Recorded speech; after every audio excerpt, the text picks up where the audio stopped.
SmartB Sports Update Podcast is brought to you by Optimum CBD. For all your rest and recovery needs, CBD products are your best bet. Go to OptimumCBD.store to order now. Free delivery on all orders over $99. You must be over 18 to order. I use Optimum CBD products personally for my rest and recovery. I train 6 days a week in Jiu-Jitsu, as you've probably heard on the SmartB Sports Update Podcast. I teach, I train, I compete. And without Optimum CBD products, I wouldn't be able to do it. Optimum CBD for all your rest and recovery needs. How was your weekend, Dan? Hey, John. Well done to the Broncos, though. Congratulations.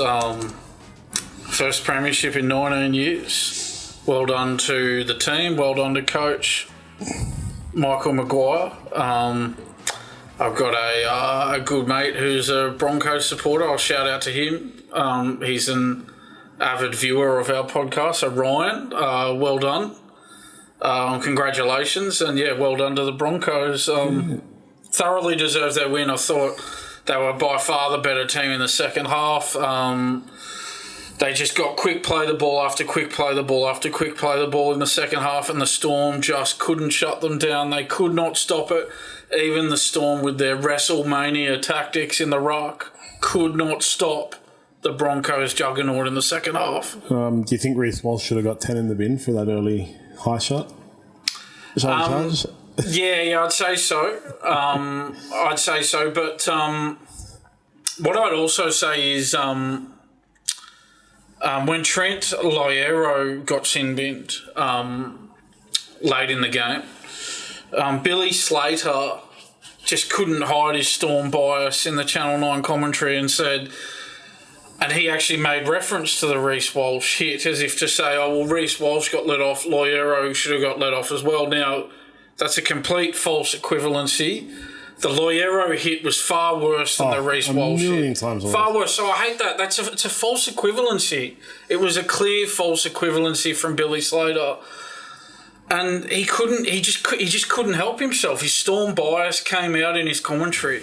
Well, I think Reece Walsh should have got 10 in the bin simply because the rule dictates that exact thing that he did where he shoulder charged someone in the head is 10 in the bin. Whether it's better or worse than the Trent Loiero one is irrelevant and doesn't matter.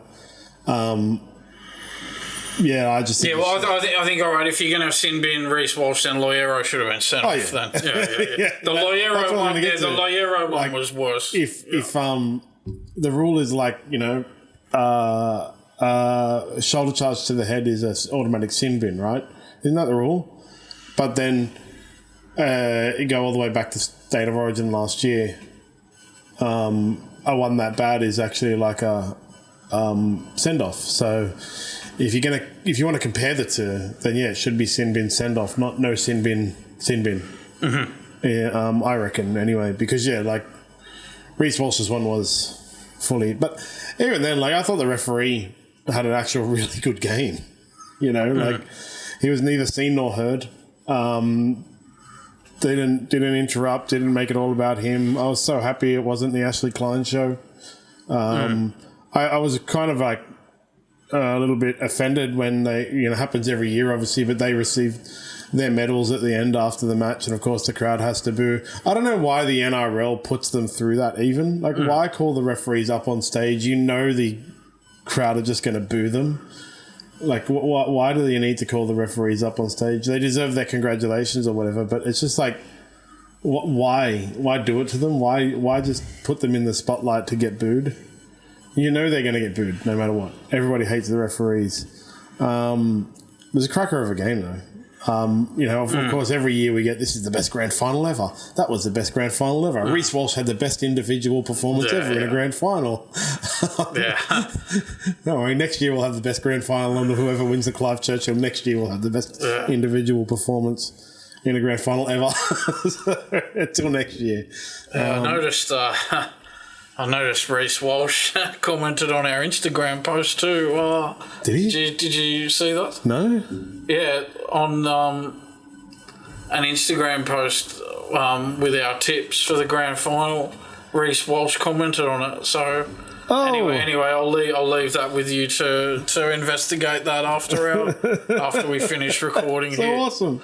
Hi, Reece. It was like a yawning emoji or something. I think he might have been having a go at a couple of us who tipped the Storm. I know you tipped the Broncos. I tipped the Broncos. Oh, yeah.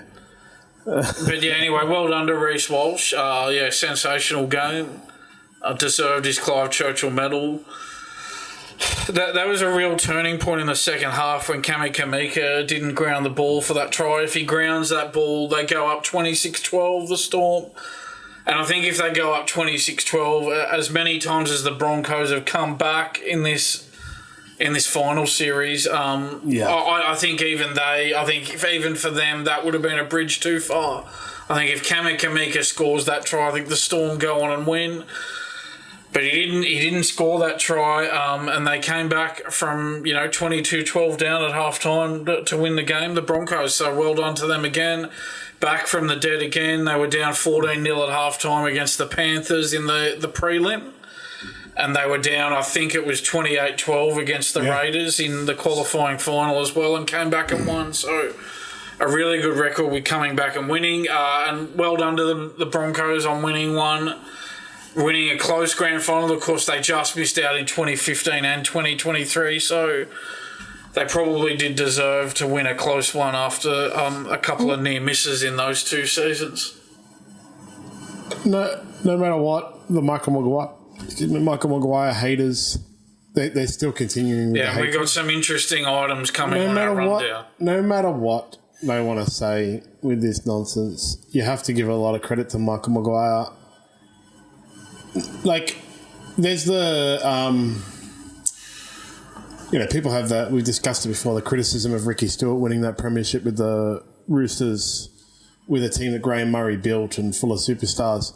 And then that's a lot of this, the Michael Maguire haters are trying to pull that same nonsense on this one. Like, oh yeah, but Kevy built the team.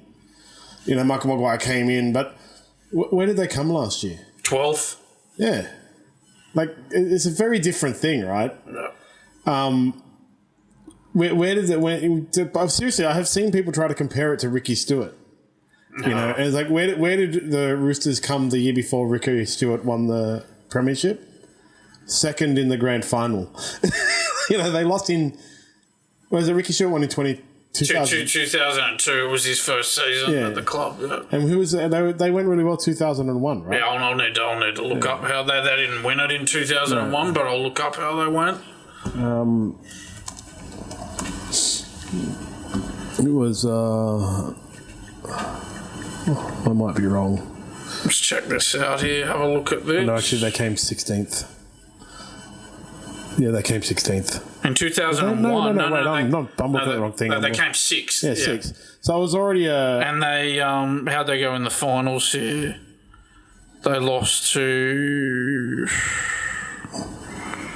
Newcastle in week 1. Did they play in week 2? No. No, it doesn't look like. So they went out in week 1. And, that was when there was that whole 1v8, 2v7. Yeah. But you have to think about, like, how many... The Broncos have really become this team of never say die, never give up, always keep trying. And even, like, overcome adversity. When Melbourne scored the early try, Melbourne scored first, yeah? When they scored that try... Mariner scored first after 2 minutes. Melbourne's first try was an absolute poor defensive effort by Reece Walsh. That's what it came off the back of. He looked like a turnstile, and I just thought... I said to the people I was watching with, this is the problem, man. Like, Reece Walsh can have these ones where he lets him in, and then he saved 4 tries later. Like, I feel like in the past... when the Brisbane have those negative things go against them, and Reece Walsh would, make a massive mistake like he did. It was basically a turnstile in defence, jumping in the wrong time. His arm was flung out, and he missed the tackle completely. In the past, he would have started to overplay his hand and just compound those errors. But instead, what they did was they sat down. They went, "We're going to work through it. We're going to get there. It doesn't matter. Ignore the 1 minute ago. Be a goldfish," as Ted Lasso says. Yeah. And let's keep going. And that's what the Broncos have embodied. Not all year, because Michael Maguire's been fixing them on the fly, but it's in the last however long they've been riding this high. They've been like that, never say die, always keep trying. Doesn't matter what bad thing happens, we're just going to forget about it and go again. And they were the way better team. Not way better in that they looked like they should have scored 40 points. I think the score accurately reflected the closeness of the contest. But they were the attitude-wise, running hard. Like you were saying, Melbourne just could not shut down those quick play the balls, man. It seemed like every tackle was just this rolling, punching up the field. And, Mitchell, in our podcast last week with the preview, Mitchell Pearce talked about their midfield play, the Broncos' midfield play, and that's really where they won it. They would get those really quick play the balls rolling up the middle of the field, and then get a tackle bust and get 30 metres on a run of some disjointed offload or something like that, and Melbourne just could not close them down. They couldn't. No. And, there's always this. Adam Reynolds came off, obviously, with the injury. It's horrifying. Poor Adam Reynolds. He'd already played really, really well. And there's the people that say, they wouldn't have won if he had have stayed on the field. You just don't know that. And then you had Ben Hunt, going out with 10 minutes to go. He was dead. That was terrible. I thought it was a real class act from Reece Walsh. How he sort of picked him up and made sure that he didn't fall over after he'd been knocked out. Well, I thought that shows how much Reece Walsh has grown as a character. Yeah, well, I think a lot of credit to the coaching for that, the coaching staff for that, because Pappenhausen and Reece Walsh both ran to stop Ben Hunt, and I kind of felt like Ben Hunt wanted to keep playing and try and hide the fact that he was so clearly, because he didn't want to come off the field again and let him down, and Reece Walsh was just telling him, stop, it's all right, it's all right, man, it's all right, kind of saying to him, I feel you'll never really know, but it was we've got this, we're gonna do it for you, that's brother. That was the message he was trying to get across by doing that, was I've got the rest of the team here. Yeah, and you need to go off. We just don't care about you. You are in very, very bad way. And then obviously it's that was the main reason I wanted the Broncos to win, because I wanted Ben Hunt to win. And now his grand final highlight, instead of dropping a ball and Jonathan Thurston kicking a field goal, is getting knocked out. Saved by Reece Walsh, and then going on for his team to win anyway. At least now he's got that premiership in the bag as redemption for, of course, what happened in 2015 where he dropped the ball off that kickoff. Yeah, and he played a pivotal role in it as well. When Adam Reynolds went down, he had to go to 7. He was meant to play 9. What's his name? Corey Pakes had to come back on the field against their plans, and I thought it was a really great. As much as disappointed I am that the Broncos, Queensland gets another premiership, there was no Sydney teams in it. I thought it was a great game. Lots of talking points come out of it, and I don't think anyone can complain. Of course, Melbourne fans still will, because that's what they do. I suppose, that's the only way to recover, really, from what happened in 2015 with Ben Hunt. The only way to recover, really, was to win a premiership with the same club. Yeah. And he's done that 10 years later. So well done to him. Well done to Michael Maguire. He now joins an exclusive group of coaches to have won titles with 2 clubs. Wayne Bennett, Chris Anderson, Jack Gibson, Tim Sheens, and Phil Gould are the only other coaches to have won premierships with 2 clubs. And that's the Broncos' 7th premiership now. 92, 93, 97, 98, 2000, 2006, and 2025. Surely they're going to, that would be their best one as well, given that all their previous, one of them was in Super League. That doesn't count, sorry.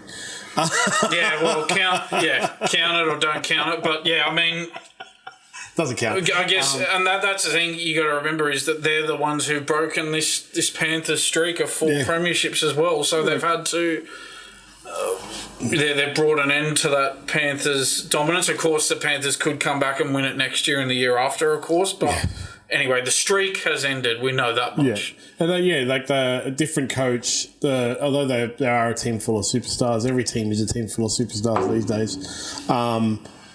You can't. No, I don't think anyone can say the same. Like pull out the same line with this Broncos premiership. Is the only reason Wayne Bennett won so many premierships is because look at the teams he had. You know, that's always been the curse of the Broncos. They've had like teams that are just ridiculously packed. Whereas this one, like, although yes, they have like Ezra Mam, Reece Walsh, Pat Corrigan, Ben Hunt, Adam Reynolds. That's different to Lockyer, Langer, Petro Sivanasiva, Tony Carroll, Shane Webke. Like, it's different. Yeah, Tallis. Tallis, it's different, So I have to say this is their best premiership, especially given the fact that who they won against, like Jerome Hughes, Corey Munster, Ryan Pappenhausen, Xavier Coates, all those, and that Melbourne team. It was awesome. I really, really enjoyed it. I just wish that there was a Sydney team there, New South Wales team at least. Unfortunately, there wasn't. Yeah, but at least the one consolation is at least we've had a premiership winner who haven't won one for 19 years. Yeah. I've got to say, if Penrith had won it again, that would have been so boring to me. I'm just throwing it out there. I don't know what you think of that, but I would have found that boring. And if Melbourne had won it, I would have found it boring because if it's not Penrith winning a premiership, well, usually it's Melbourne. So it was nice to see a team that hadn't won for such a long time break their drought here. Yeah, no, who knows? Dragons will be next. Maybe. You never know, right? Bulldogs, hopefully. It was like, seriously, it was like really, I think it will go down as one of those like really top grand finals because it had like everything. Ezra Mam, went as little as I think that, as much as I think he shouldn't have been there at all. When he came on and he seemed to have like one job, like go out there and just smash dudes and get under their skin. And then when you got the ball, just run the ball hard. And that's what he did. And for a 5'8", I think he was like really, he did it really, really well. Like he was just, every single tackle, he'd be standing over the opposing players, like screaming in their face, really making them like frustrated, getting underneath their skin and making them like really angry. And he did it really well. And he just ran hard into, like he's really good at isolating defenders when he runs the ball, I find. Like a good back rower. He runs a good angle straight into a smaller defender every single time. So when he came on, I feel like when he came on the field and they moved to that 9, Hunt at 9, him at 6, it really changed the game. And that set up for them to finish it in the second half. And they dominated the second half. Did Melbourne score in the second half? No, they didn't. They were up 22-12 at half time, lost 26-22. You don't want to be like that. You don't want to be that club, right? Michael Maguire still has work to do next year. He can't go through 27 rounds of being down at halftime and coming back, all right? But it is remarkable, like the last 3 games, what they've done. Yeah. 100%. They were deserved winners. They thoroughly deserved that victory. By far the better team in the second half and deserve the win. Yeah. So obviously, we touched on it. There's been a lot of people who are super critical of Michael Maguire. And some of the Broncos players have been calling them out on social media and Instagram Live. Jordan, Riki and Reece Walsh, especially. I love Reece Walsh. Someone send me Buzz's phone number. Send me Buzz. Oh, yeah, that was Riki. Yeah, that was Riki. Oh, was that Riki? Yeah, that was Riki. Yeah, Riki said, I've got the quotes here. Like Riki said, someone send me Buzz Rothfield's number, I'll call him. And then he said, sack of potatoes, that fella, man. And then he started singing Buzz Rothfield's name as if to like mimic his voice, which is funny. And then he put his... And then Reece Walsh came on the screen and just said, hello, Buzz. It was funny. It was hilarious. Yeah. He hasn't backed down. He's one of those guys. He hasn't backed down. He's like, I stand by my comments. Because what he said was like, I can't remember what game it was, match it was actually, was Broncos can't make the 8. When the Broncos were running low down the ladder at the beginning. Yeah, he labelled the Broncos as one of the flops of the season. Yeah. So, I mean... And he's fully like, if you've seen, this is the thing with all of them. There was a bunch of people in the media, and they just won't back down. They won't admit they were wrong. Like, Buzz was wrong. He was wrong. They weren't going well, but Michael Maguire fixed them on the fly, and they just won the premiership. His line in the media should be, mate, I was wrong. Sorry, Madge. Like, that's actually what... Just own it. Just admit that you made a mistake. Yeah, he actually said they were the flops of the season. That was his quote. So that comment didn't age very well. And that NRL 360 on Monday night with him and Gorden Tallis on together, that was...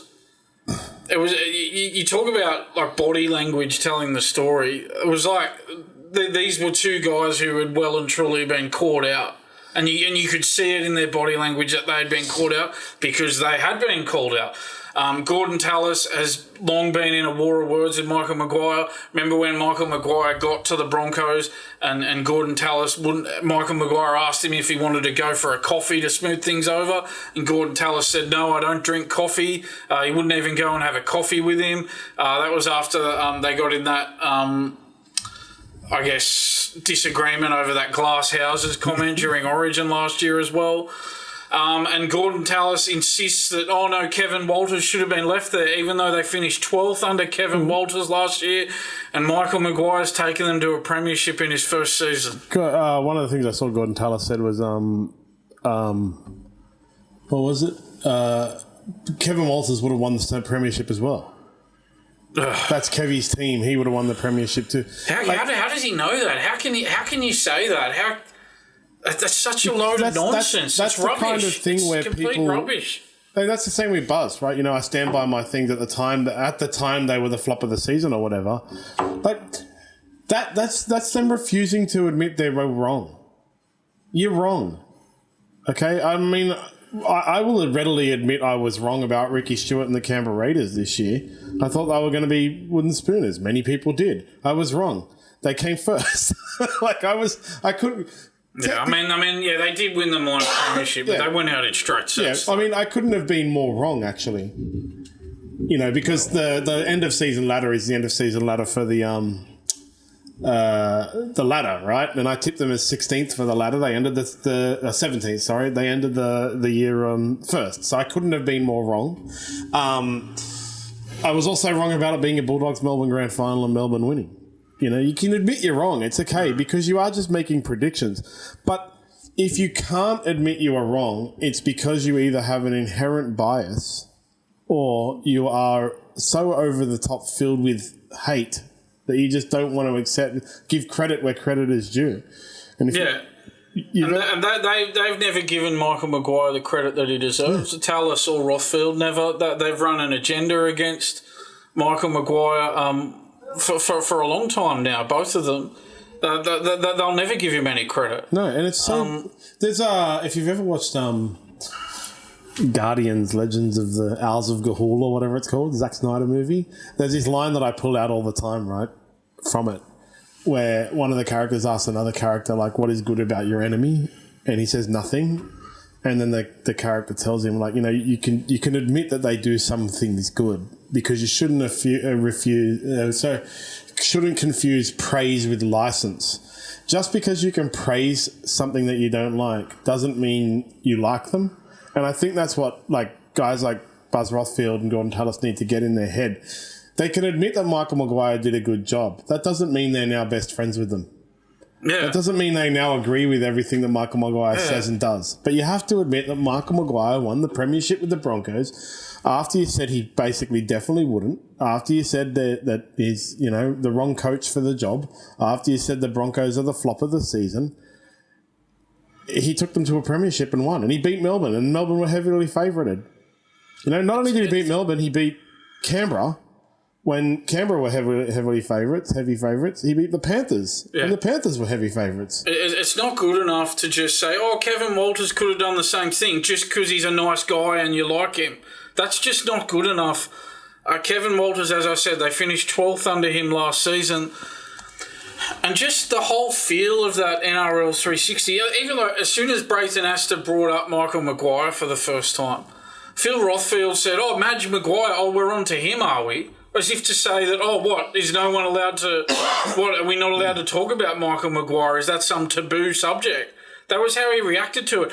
And then when they show, and you can tell, the funny thing about Rothfield is you can tell that it gets under his skin. Like, they showed that clip of Jordan Riki saying, like, someone send me Buzz Rothfield's number. And then they went back to Rothfield and he said something like, Jordan Riki, I didn't even recognise who it was at first. It's like, so it got to you, did it? Yeah, clearly it got to him. Of course it did. It got to Rothfield. It got to Tallis. They were both just sitting there as if, we've been caught out here, as I said before. Yeah, and they have been caught out. If they could admit they were wrong, it wouldn't be a problem with them. They wouldn't have so much... Yeah, just own it. That's all you have to do. Just say, look, we gave an analysis at a certain time about Michael Maguire. That's turned out to be wrong. Yeah. That's all you have to do.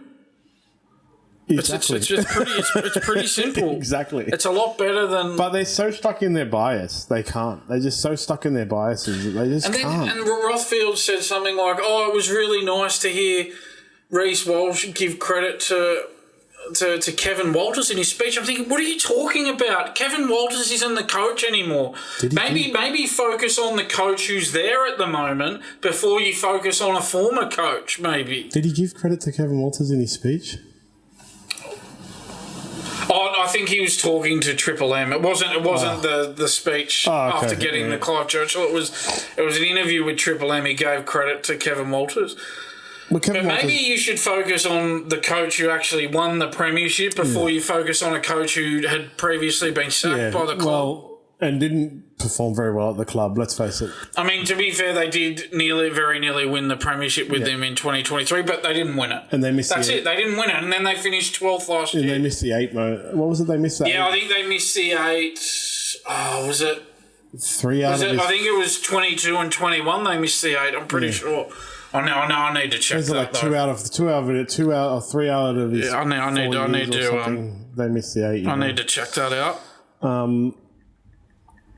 So he did debut some of these players. He did sign some of these players, but in the end, the coach that was in charge, they went from 12th to winning the premiership. And they've also broken that record of the top 2 defensive teams win the comp as well. So now everybody knows you don't have to be the top defensive team to win the comp. What are the Bulldogs going to do next year? Zing. Yeah. So Walters was there in 21, 22, 23, 24.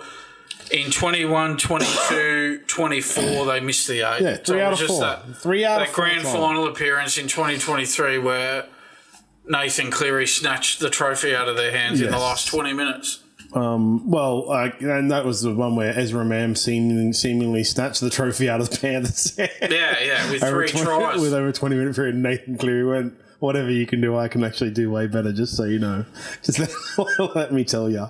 I have seen all this stuff about now how Reece Walsh is actually the best player in the world and it's not Nathan Cleary. And come on, guys. Okay, guys, let's just calm that farm. Okay, Reece Walsh has won 1 premiership. Nathan Cleary's won 4 in a row. So we'll just calm that farm a bit. Aaron Woods is on our side, though. I very rarely agree with Aaron Woods just because I have an inherent bias against him and I don't think he's funny. Yeah, he's not funny. But he's taken shots at Gorden Tallis over Gorden Tallis' criticism of Michael Maguire.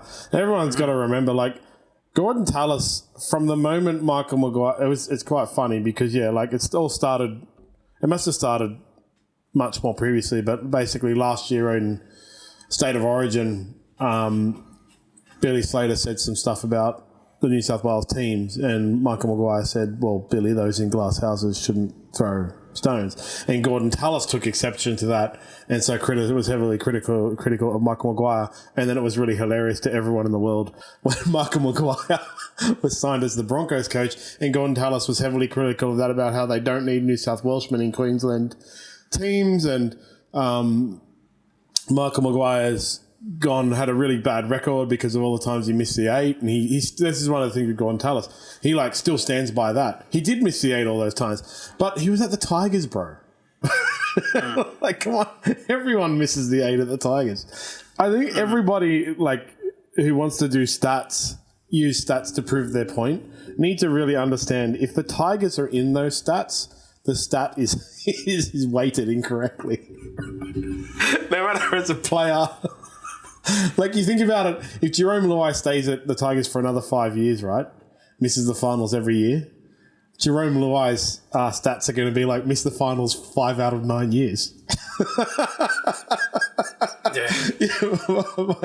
5 of those were at the Tigers. So yes, Aaron Woods is taking shots at Gorden Tallis about this because everyone should be taking shots at Gorden Tallis about this. Yeah, Aaron Woods said, I really want to see them win, talking about the Broncos, because a certain individual on social media and a prominent media figure said that a New South Wales person cannot coach a Brisbane Broncos side. Oh. He didn't name him, but we all know who Aaron Woods was referring to there. Well, he is the first New South Welshman to win a premiership with the Broncos, right? He's the first New South Wales. But the only other premiership winning coach they had was Wayne Bennett. So now let's use some statistics. How many coaches have they had? Oh, the Broncos? Yeah. Oh. Wayne Bennett, Anthony Griffin, Ivan Henjak, Michael Maguire, Kevin Walters. Oh, is there anyone? Did you mention Griffin? You did, didn't you? Yeah. I think it's 5. I'll need to look that up. Well, let's just say it's 5, right? So if it's 5, 40% of coaches at the Broncos have won premierships, and 50% of the coaches who have won premierships are from New South Wales. Yeah. So statistically speaking, if a Broncos has a New South Wales coach, they're just as likely to win as if they have a Queensland coach. Yeah, look, one thing that I would like to get straight here among all that nonsense that was on NRL 360 the other night, I'm telling you right now, if Kevin Walters was still the Broncos coach, they do not win that premiership. I think they don't. I guarantee you that's what would have happened. So this idea of people saying, who knows, if Walters was still there, they might have won the comp. No. That's a load of nonsense. If Kevin Walters was still there, I guarantee you they do not win that premiership. They went from being... They missed the 8 3 times out of 4 with him. And if you remember, they went from being something like third highest odds to win the premiership to third lowest odds to winning the premiership with the announcement of the signing of Michael Maguire. And it went... It's just something like that, right? They were 14th to win the premiership. And then they signed Michael Maguire and they were bumped all the way up to behind Panthers and Storm. And it's such a flawed argument, this idea of, we don't know for sure that they wouldn't have won it if Walters was still coaching them. But you could say that about anybody. Yeah. You could say that, you don't know that they wouldn't have won it if you had been the coach, or if I had been the coach. If I had been the coach, they definitely would have won 10 in a row. Or if anyone else had been the coach, they could say, we can't tell for sure that they wouldn't have won the premiership. Well, prove me wrong, Internet. If I was the coach of the Dragons from 2010 to 2025, we would have won 15 premierships in a row. All right? You can't say I couldn't. But that's the logic. Yeah, exactly. It's just such nonsense. But I'm going to stand by that. That's my next Facebook status update waiting to happen. If I was the coach, I would have won 15 in a row. It's just so ridiculous. I actually always use that a lot in jiu-jitsu, honestly. I always tell people, if I had started training when I was 6, I would have been a 20-time world champion. Yeah. Prove me wrong. Really, prove me wrong. How can you prove me wrong? You can't go on what ifs, what might have happened. No, you go on what's happened. That's what you go on. What's happened is that in Kevin Walters' last season at the Broncos, they came 12th. And in Michael Maguire's first season at the Broncos, they've won a premiership. That's what's happened. That's what we have to look at here. Not what might have happened if Kevin Walters was still coaching there. Well, Kevin Walters' record as a coach speaks for itself. Negative win rate at State of Origin. Negative win rate as a club coach when compared to Michael Maguire. Won a premiership in Super League. Won a... South in 2014. South's premiership in the NRL. Won with New Zealand, which never happens. Over Australia, 30-0 in the Pacific Championship final. Won State of Origin and now won with the Broncos. Yeah. You know, he's the new super coach. When people talk about, like, you know, the Bennetts and the Bellamys and the Clearys, and, you know, some people throw Ricky Stuart in there. Michael Maguire's bumped Ricky Stuart out of that list, you know. If you're going to say Ricky Stuart, you've got to say Michael Maguire now, because he's at least won premierships at 2 different clubs, 3 if you count Super League. And at multiple times at rep level, he's gone against the grain. Yeah. Yeah, it's the record just gets better and better. And it's almost as if he needed that. Yeah, everybody needs like a shot in the arm, like a sort of spark up every now and then. It's almost as if he needed that stint in rep football. The win with New Zealand over Australia that I just mentioned, the win with New South Wales over Queensland in State of Origin. It's almost as if he needed that confidence boost before he came back into clubland, and then that's probably what he would say. He would probably admit that. I've seen some stuff where it was like, you know, because the big criticism from all of those people is like he's just too hard of a taskmaster and the players don't buy in and don't like it, right? And like, we've discussed this before.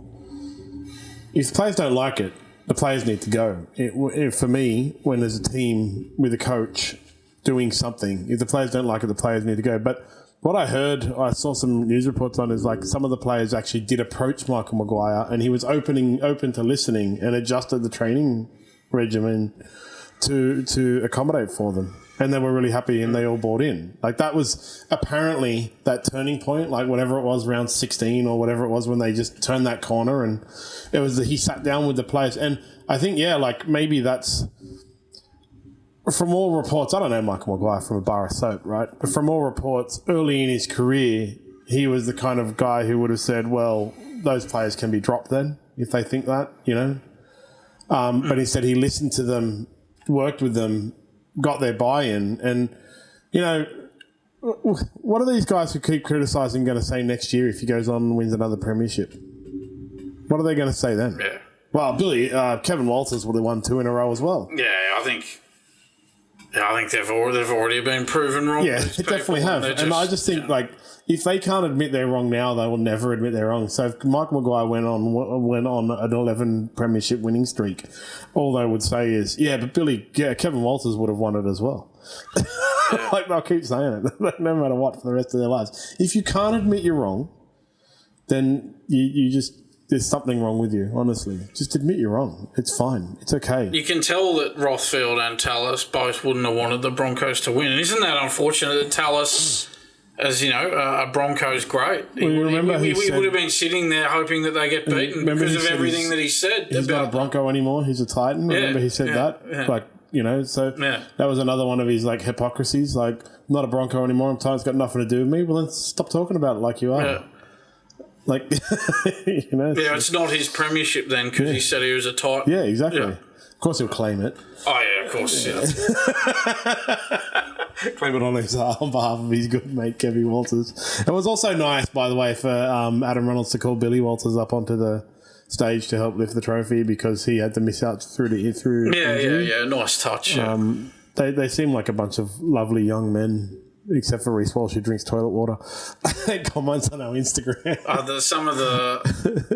They had the cigars, and they had the toilet mugs. The toilet mug is hilarious. They had Madge Maguire drinking out of a toilet mug. At the end of his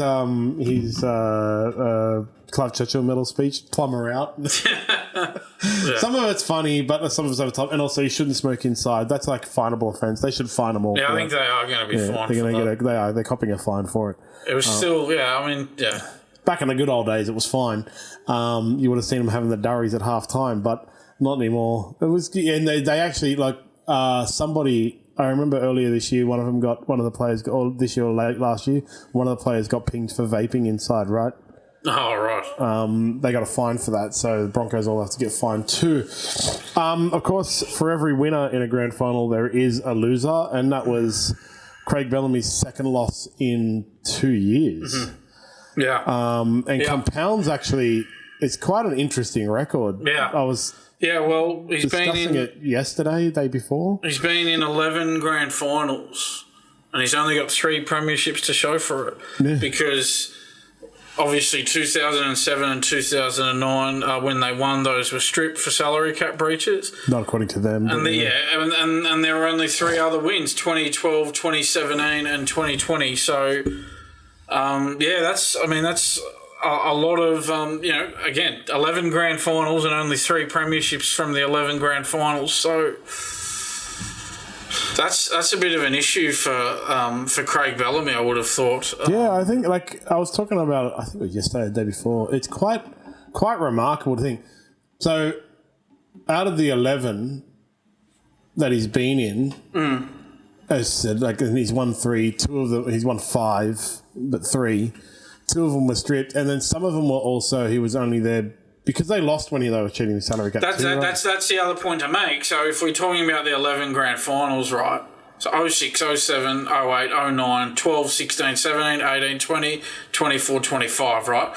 So if we're talking about the ones where they were cheating the salary cap, well, if you disregard all those, well, that's 06, 07, 08 and 09, because even though they didn't win it in 06 and 08, they were still over the salary cap at that time. So that's the thing, you get credit for 11 grand finals all the time, and it's like, but 4 of them, they were way over the cap. So you could argue that 4 of those 11 should be disregarded for that reason. And so you have the 11, right? Because you include those 4, 2 of which he won, but he stripped. But he couldn't even win 2 of them. He only won 50% of them with a cheating team. Yeah, that's it. So that were way over the cap. You could take him away, right? And we can just talk about 3 out of 7. He's got 3 premierships out of 7 legitimate final appearances. You could do that. So there's an argument where you could do that. His rate is less than 50%. Add them in, right? It's 5 out of 11. His rate is less than 50%. Win rate of grand finals is out of less than 50%. Just taking the cheaty ones, his win rate is only 50%. So I think Craig Bellamy may have an issue with the grand final wins. It's, he's won. Obviously he's a great coach. You can't take that away. But his grand final record is not actually very good at all. Well, that's the thing. If we do disregard those 4 grand finals, which we probably should, and obviously the 2 premierships, we're not counting those, obviously. So 3 premierships, 7 grand final appearances, sort of on the Trent Robinson level. Trent Robinson's won 3 premierships. It's sort of about where Trent Robinson had 3 grand final appearances, right? I'm pretty sure he hasn't lost a grand final in that time, Robinson. He hasn't lost one. So 3 from 3 in grand final. Ivan Cleary's had... Yeah, I need to look that up. I think there might have been one with the Warriors. Yeah, one with the Warriors, one with the Panthers that he lost. 6 grand final appearances for 4 wins. Wayne Bennett, 7 grand final appearances. No, 8 grand final appearances for 6 wins. 9 grand final appearances for 7 wins. Something like that. So if you just count it going off grand final, there is no doubt in anybody's mind in the history of the world that Craig Bellamy probably would be the best coach at making a team that consistently performs at the highest level. Because he doesn't just generally make the 8, he makes the 4. And he doesn't just generally make the 4, he also makes grand finals, right? But he seriously has an issue with winning grand finals.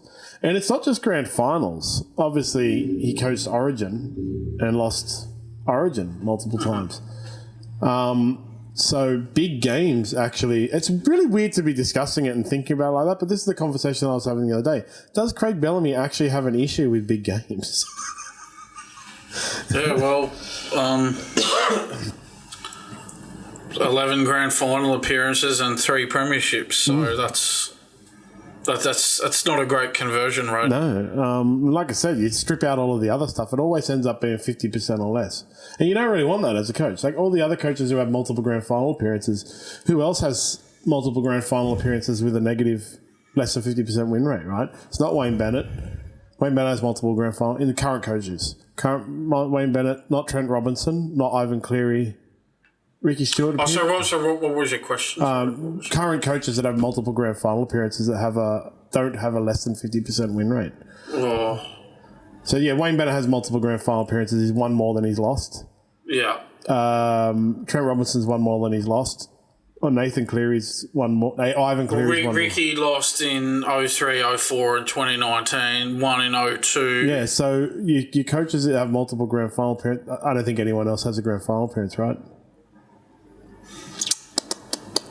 Coaches, the current coaches. Yeah, Shane Flanagan's been in 1-1-1. Yeah. So really, is Craig Bellamy the Ricky Stuart tier of coaching? I would put him above Riki, but no. But down straight. No. Not at all. Ridiculous. But I keep coming back to the line in Moneyball where Brad Pitt says to Jonah Hill, "If we don't win the last game of the season, they'll dismiss us." Yeah. And I keep coming back to that line because it's true. Yeah, because when you really think about it, right? We talked about it last week with Piercy. Like, I no longer think that the minor premier gets enough for being the minor premier, right? They just get like some money. Who cares? And it's a like terrible small amount as well. What does the losing grand final appearer get out of appearing in the grand final for losing? Nothing. Forgotten. That's what they get. Forgotten. Yeah, that's... Like, I struggle to remember who the 4 Panthers opponents are. I have to, like, really think about it. Yes. I think it was, like, Storm. Yeah, so it was... Raiders. So 21 was the Rabbitohs, 22 was the Eels, 23 was the Broncos, 24 was the Storm. Yeah, and what did they get out of it? Next year, I think the next year they all missed the 8. I think except for Melbourne. That's what they get out of it. Yeah, like it's being a losing grand finalist. You could think, really, to be honest, is even worse than being the minor premier. Yeah, it's just, and I remember Craig Bellamy was saying, he said after the prelim, and it seemed like they seemed like strange comments to me, and looking back now, they are very strange. Where he sort of said. He said something like, this idea where, you have to win the grand final. It's not good enough just to get there. That's not right because it's really hard to make a grand final and it's even harder to win one. And I sort of look back at that and I go, why are you sort of making preemptive excuses for yourself? Shouldn't your focus be on winning the grand final that's coming up? Why are you talking about... Why are you trying to already make an excuse for losing when the game hasn't even happened yet? And I sort of look at that and go...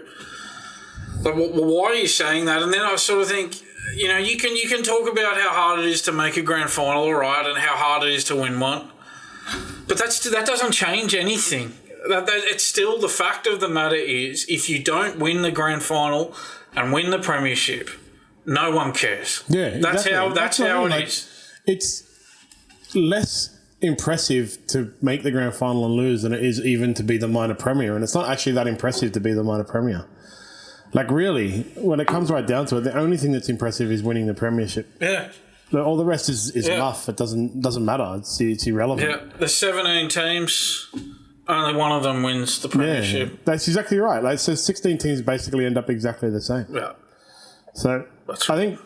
I don't know how Craig Bellamy solves that issue, but he needs to start winning premierships. They'll probably win bloody next year. I'll probably win against the Dogs next year. I reckon this is why he just keeps continuing his career. Like, he won't let it go. He won't rest on. Like, he'll just keep going, Bellamy, until he wins one, I reckon, and then he's got to. Surely he would want to retire on a high note. No, I reckon. Yeah, I can't see him stopping until he wins another one. That's because he does only take like yearly contracts. Basically. I reckon he'll just keep going till he wins one. And then once he wins one, he'll go, I'm done. All these assistants wait around, waiting for him to win and move on. And then they end up going to the Eels. Well, they'll probably win next year, and then that'll be the end of Craig Bellamy. He's like 806 years old, right? Yeah. He certainly looks it. He's been around a while. Yeah. So the Dally M's, we didn't discuss last week the Coach of the Year, but Ricky Stuart won the Coach of the Year, and it is, I like the thing he's bizarrely named Dally M Coach of the Year. It is really bizarre.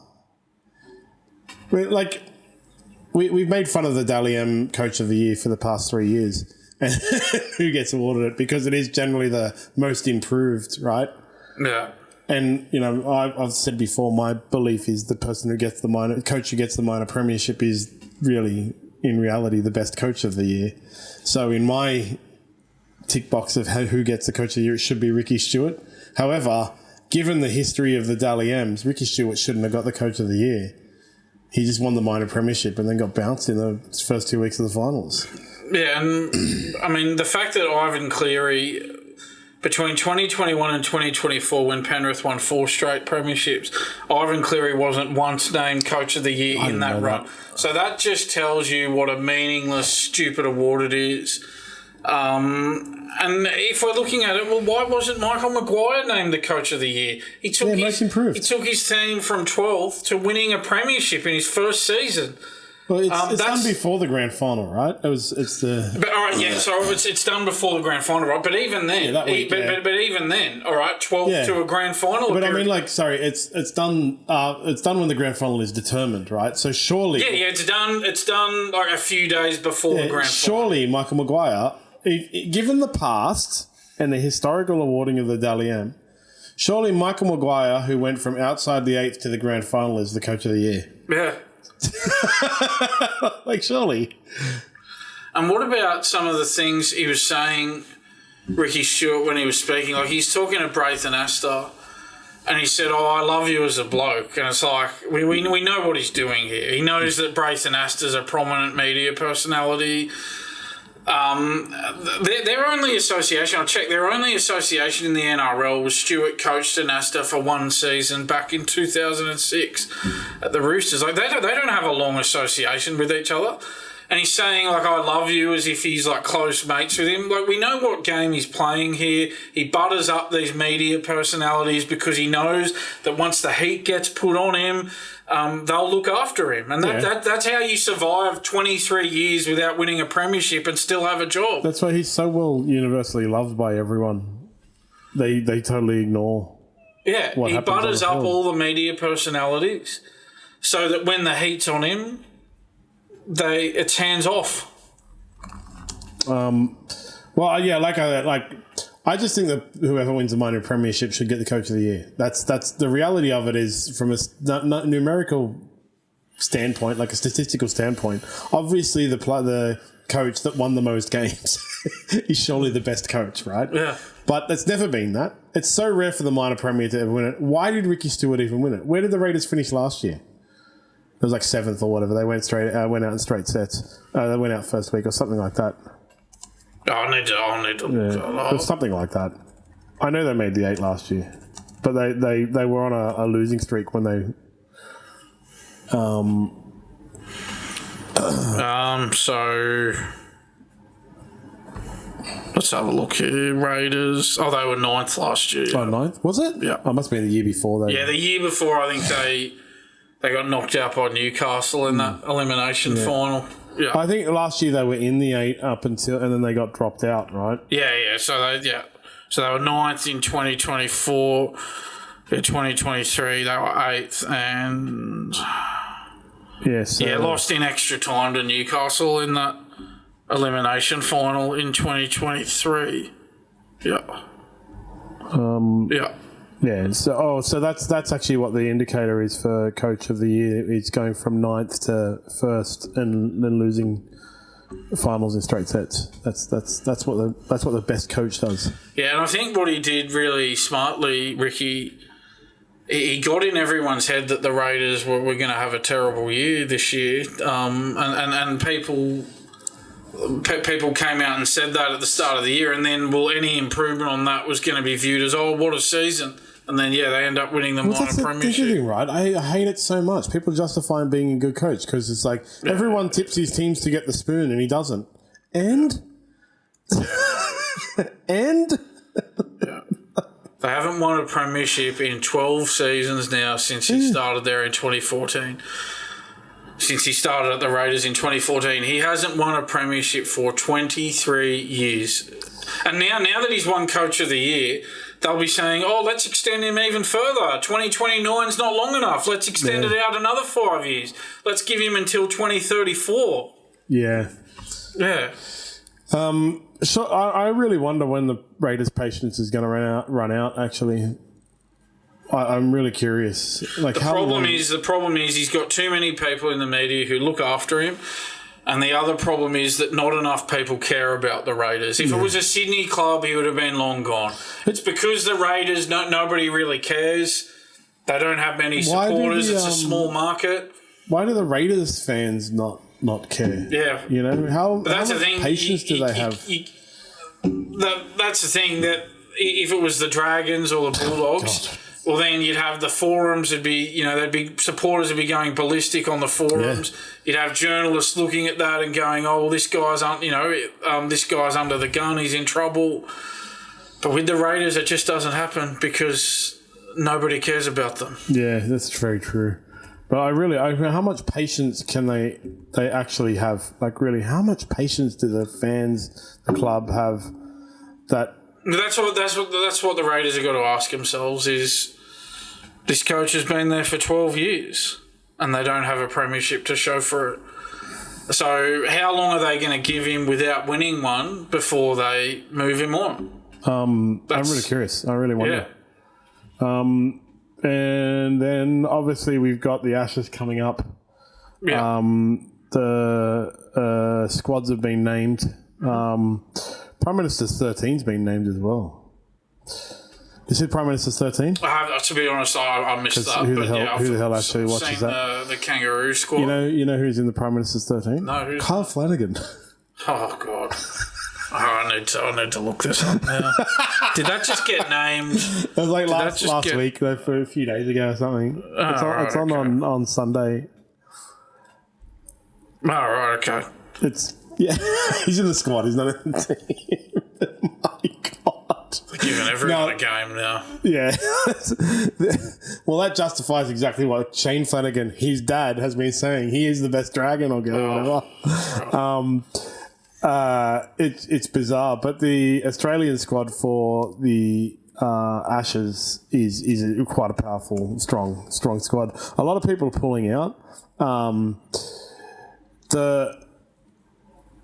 I don't know, there's a bit of conspiracy around it. Like, so obviously Kevin Walters was the coach, and a lot of players have decided, not a lot, like a few players have decided to not play for Australia, and then there's the thing where it's like, because they don't want to play for Kevin Walters. So like Payne Haas is the most notable one.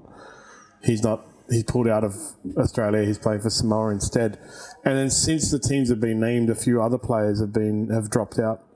So Xavier Coates and Zach Lomax. Xavier Coates and Zach Lomax dropped out. So Josh Adokar got called into the squad, and so did Bradman Best as well. So, like, to be honest, man, like they have these tiers, like the A tier, international team, Australia, New Zealand, England. England is only in there because I think Samoa might be in there now as well. England is only in there because they're a rich country that has a competition. They're not an A-tier team. What do you expect from this? What's always been the problem with Australian squads and Australian coaches and everything, and it happened a lot in the past with certain coaches, picking players from their club and everything, and I know that won't happen this time, obviously, because Kevin Walters isn't coaching a club at the moment. But one of the real problems has been that because Australia are so much better than everyone else, that coaches have been able to get away with that and still win. Yeah. I remember when Chris Anderson was coaching Australia and he picked Phil Bailey in the Australian team, and everyone went, "What? Phil Bailey?" But they still won because Darren Lockyer and Brett Camorley got them home in the dying stages. So even with players like Phil Bailey playing for Australia, they were still able to get the win because of the class of the likes of Lockyer and Camorley. Was that when Camorley pushed Andrew Johns to hooker as well? Like, that was the... It might have been. I think that was a bit before that. I think I'm talking about 2003. Yeah. I think that was more 90s when Johns got pushed to to hook up. But you think about like that, like it names your name, like Brett Camorley, Darren, like it doesn't matter. So that's if it was against New Zealand, actually, like these guys pulling out and stuff, there would be a little bit of maybe we'll see what happens, because New Zealand, you have to think like New Zealand has a way higher chance of beating Australia than England does. Like I think that Australia could take their third best team over and still beat England. Yeah, I mean possibly. Yeah, I mean. This is the issue. They'll get away with picking whatever team they want, and they'll win, and it won't be a problem. They're never accountable for their selections, because they always name a team that's good enough to get the job. Yeah, like England is in that A-tier squad, but it's Australia, New Zealand daylight, then England, Samoa. So even like looking at the squad, right, there's some names missing, like we've talked about. Xavier Coates and Zach Lomax. But even still, it still looks like a strong squad. Pat Corrigan's in there. Lindsay Collins, Angus Crichton. Yeah, Tom Dearden. Big Tino, Harry Grant, Mitch Moses, Cameron Munster, Mark Noah. I won't say his whole name, but you know who I'm talking about.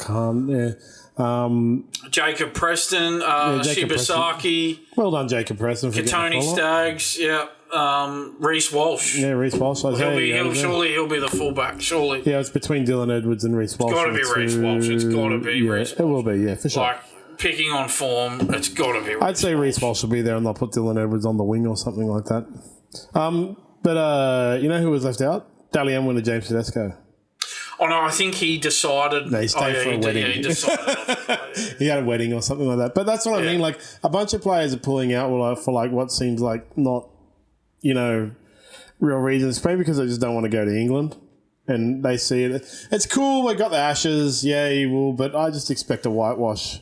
It's not that exciting. However, you can play... it gets them out of doing pre-season training. That's why... they get 4 weeks extra holiday. I think if you play in this year, you're off until January or something. So you get 4 weeks extra holiday. Yeah, so that's why I would have thought players would want to play in it, because you don't have to do pre-season training if you play in it. But maybe they want to get... But I don't know. But yeah, I just... It's the games run at like midnight, which isn't so bad, but I can't stay up to 2 a.m. to watch a football game. I might record it and just watch it in the morning. You can play them on SmartPlay, which is cool. Only fantasy sport in Australia that you can play the Ashes as well as the Pacific Championship. So I encourage everyone to get on board there and play some fantasy sports. Now that squads have been named, they'll be updated, and then they'll be updated an hour before the matches with the lineups. I think it's going to be a whitewash. Maybe Lewis Dodd will get picked. He officially confirmed sign with Catalans, by the way. And I love like a bunch of people dropped the news article into the Dragons forum, like Lewis Dodd signs with Dragons. It's like getting rickrolled. What? Yeah. Catalans Dragons. Yeah, well, I mean, they got Lewis Dodd and they got Toby Sexton, so that's a decent. That's a decent halves combination that they've got there now, Catalans. Yeah. Woke up this morning after 2 hard training sessions. Oh my god, I have so much washing, and boy does it sting! But luckily, I have Gurami Cleaning Codes Gear Guard, Clear the Funk, proud sponsor of SmartB. I've tried all of the ones that are around, and they're the ones that I suggest. They leave my clothes after training smelling like nothing. They don't do this thing where they smell like chemicals or flowers, and they don't advertise themselves as being a washing powder replacement. Instead, you add 1 cupful to your laundry, and off you go. Head to GuramiCleaning.co and buy yours now. Gearguard is a proud sponsor of the SmartB Sports Update. On to the Shanghai Masters, which Novak Djokovic confirmed, as we discussed a couple of weeks ago, confirmed he was going to play, and he's had a little bit of a problem because he's old. Yeah, he collapsed on the court, extreme heat at the Shanghai Masters, still recovered and won his match over Jean Munar. Yeah, still recovered and won. That's why you're always wondering about these Novak Djokovic health issues, because he always seems to come back and win, except for the time in Australia when he quit after one set against Zverev. Made sure no one could get refunds, yeah? So he's collapsed on the court. So the heat, a real issue there in Shanghai. Over 80% humidity, extreme temperatures there in Shanghai.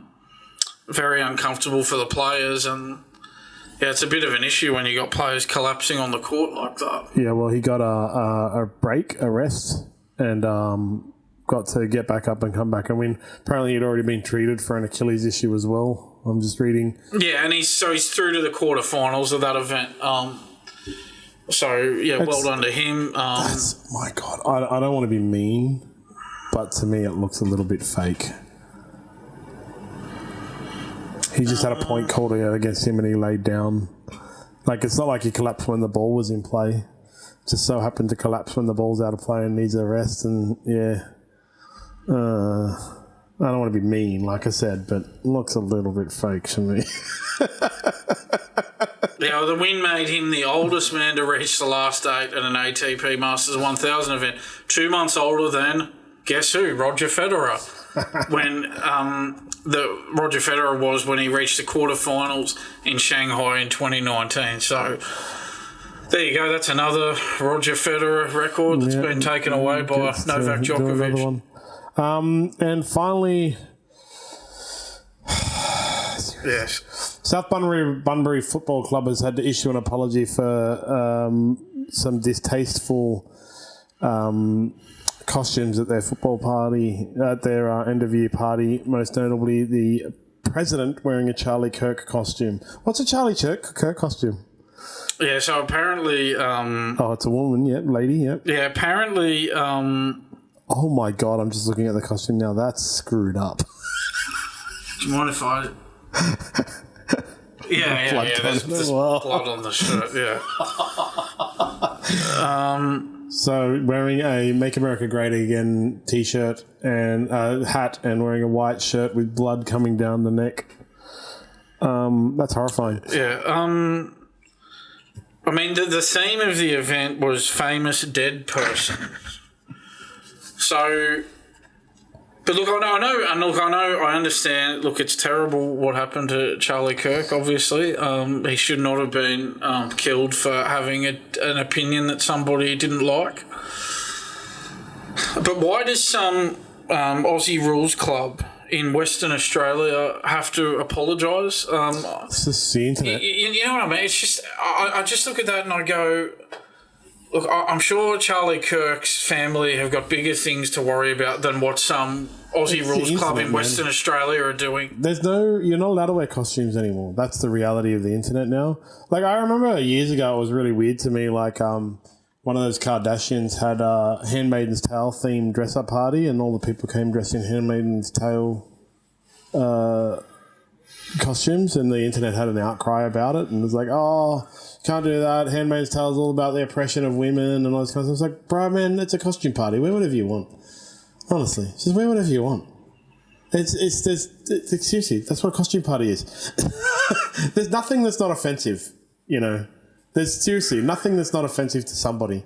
My son is wearing, what's his name? Jack Skellington from the Nightmare Before Christmas for Halloween this year. But, you know, thin people might be offended by that. Remember there was the big outcry about the remake of the Witches movie because the witches have like only 3 fingers on each hand or something like that. And then it had it in the movie, and then it was offensive to people who suffer from some rare disorder that 1 in 10 million people have where they only have 3 fingers. And so the witches had to issue a public apology for it. Yeah, it's just... Like, nothing... Everything is offensive to someone. I laughed at that costume when we looked at it. The theme is, like, famous dead person, so... So every single one of them is going to be offensive, actually. Yeah, I mean, it doesn't say that, recent deaths excluded. It says famous dead person. And he's a famous dead person now. If you don't want people to dress up in that, well, don't have that as the theme of your party. I don't know. I just looked at that and I went, why do they really have to apologise? It's just a dress up party. But that's the thing, right? Do they really have to apologise? The other thing about it is, like, if you really, really think about it, it's the internet is it's the absolute vocal minority. You know, these people have to apologise because somebody complained. But the vast, vast, vast majority of people said literally nothing about it. You know, and it's just this vocal minority that causes it, actually. Yeah, this is the death of an American political activist. Does a president of a minor football club in Western Australia have to apologise? I'm sure that nobody in America even knows about this. They definitely don't. So it's just a load of nonsense that this apology had to be made. No. This is just something that's been made into a big deal that's just not a big deal. No matter what you say on the internet now, you can be forced to apologise for it because somebody can complain about everything. That's the thing, like, really people should realise in life. Like, everything is offensive to someone. And these dress-up parties, they have to be a bit edgy. Well, otherwise no one would care. I'll tell you what, if they're not edgy, no one would care. I would appreciate it if everyone who ever had a dress-up party ever apologised to me because I hate them. I find the existence of dress-up parties to be offensive. So I think that's my mission in life now. Every time I see dress-up parties, I'm going to fully complain because I'm offended by dress-up parties. Not the costumes they wear, don't care about that. Just the fact that dress-up parties exist, I am offended by. And they should apologise to me for that. Yeah. It's all right. I watch a lot of I watch... Piers Morgan and Joe Rogan and Megyn Kelly. No, it's all right. None of them are talking about a West Australian AFL club with the president dressing up as Charlie Kirk. Who's complaining about it as well? It would definitely be Conservatives people, but that's the thing. Like everyone is just as bad as each other, and so they all just need to calm their farm. Anyway. Yeah, this. Who was it? SWFL President Barry Tate said the act was careless and issued a warning about the reach of social media. And then he was quoted as saying the event was probably on the same day Charlie Kirk, was getting buried, so the timing is absolutely shocking, end quote. You think Charlie Kirk's family are sitting there going, oh, why won't South Bunbury Football Club in Australia apologise to us? This is like... Nobody is looking at what South Bunbury in Australia are doing. When is it too soon? When are you allowed to make fun of stuff? South Park actually solved that formula, with the episode. With the Steve Irwin one? No, with the episode Jared Has AIDS. Oh, right. Where the guy the Subway guy, who later on was revealed to be a pedophile, but he keeps saying his weight loss actually came from having AIDS, like assistance, not AIDS, the disease, but AIDS. But that's the running joke for the confusion. Like he says to his wife, I have to admit something to you. The main reason I lost my weight is because I have AIDS and it helped me to lose my weight. And he means like I have assistance. AIDS, but she takes it to be AIDS. Yeah. And then at the end of the episode, it's all like, oh, we've solved the riddle. You can make jokes about something 22 3/4 years after it's discovered. Like something like that. Like it was so long ago. That's like a really early South Park episode. But I encourage everyone in the world to watch Jared Has AIDS, the South Park episode. I might check that. And then you realise that there's no such thing as too soon. Like, there's no formula to it, and it really doesn't matter. Just make fun of stuff. Anyway, that's it for the week. We'll see what there is that happens in the news this week with Reece Walsh. And there was a big outcry, I noticed, that Spencer Leniu and Latrell Mitchell gave 0 interviews all year. There's a thing rumbling about that on the... Buzz Rothfield was quite upset about and stuff like that. It's rumbling around the internet right now that Latrell Mitchell and Spencer Leniu both didn't give a single interview for the entire year to media. And it's not fair that they were blocked off. But now Spencer Leniu is going on podcasts.